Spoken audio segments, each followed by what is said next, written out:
In this video, I make a stir fry from pantry items and I make a creamy yogurt jello. I don't even know what to call it for our family dinner tonight. So I was rummaging around in my cupboard and I found this really questionably old jello mix, and I found some oat yogurt in my fridge, and I thought it would be a really fun experiment to mix the yogurt and the jello and make like a creamy jello.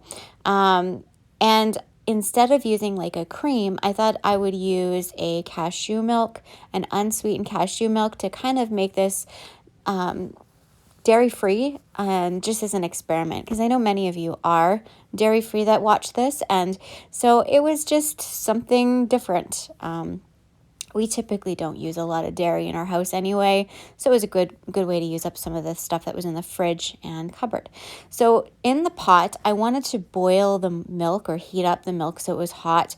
I just added 1 cup of cashew milk into a saucepan, and I let that simmer on the stove or come to a boil on the stove. Now, I think if I was doing this again, I would use coconut milk instead, just because this was a lime jello.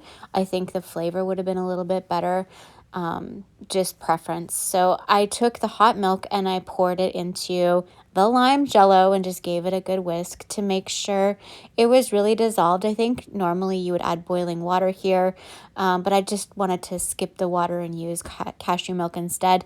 And then I added about 3/4 of a cup of oat yogurt. So this is unsweetened, just plain Jane oat yogurt. And I just mixed it until it was nice and smooth. And then I just poured it into some little 1/2 pint jars and let it set in the fridge until it was nice and firm. It took several hours for it to firm up, but that's what it sort of looked like there. Next, I had a part bag of shrimp in the freezer, and it needed to be used up. It was starting to get like lots of ice on it.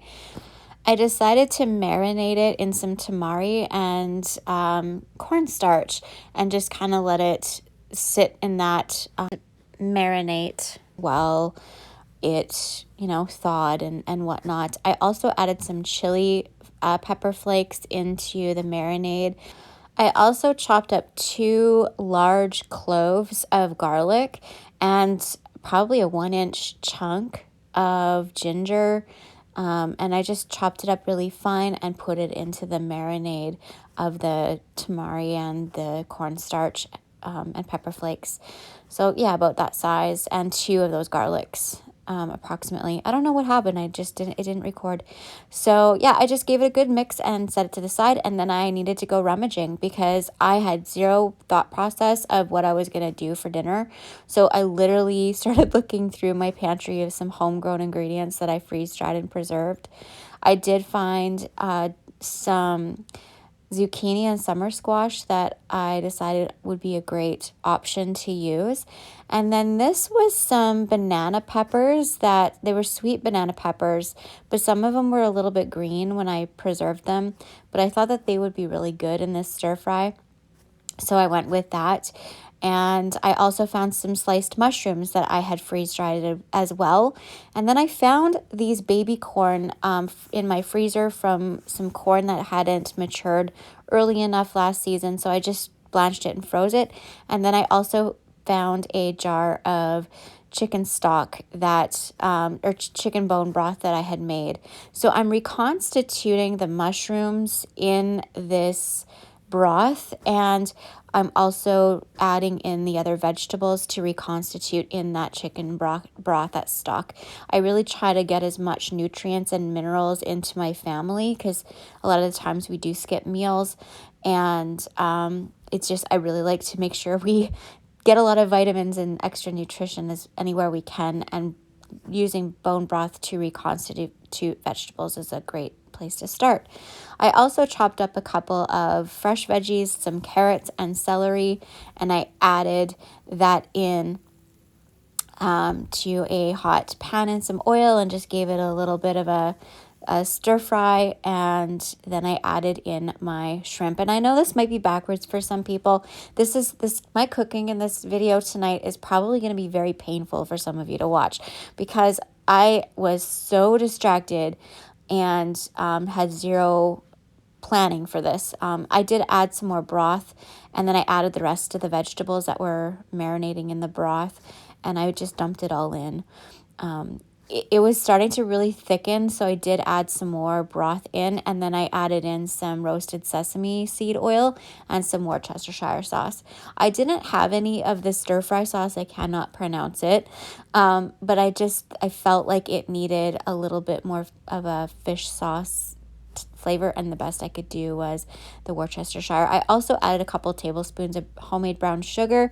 I was wanting to put coconut sugar, but I couldn't find it. And then I added some more freeze-dried onion and freeze-dried garlic. I probably added about a tablespoon of freeze-dried onion. I wish I would have chopped up an onion and put it in, but I just didn't get to it. I also threw in a handful of peanuts.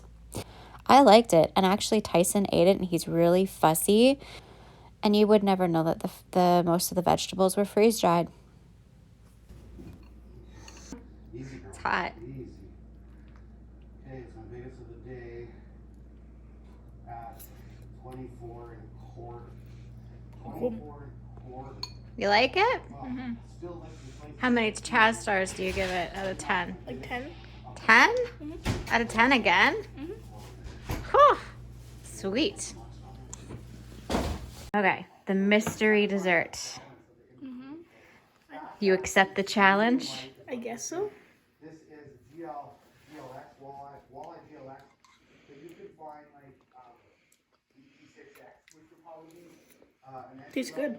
Do you like it? I do. What does it taste like? very quite well. Lime, something. I don't know. My mouth was faster than my mind. Tastes good though.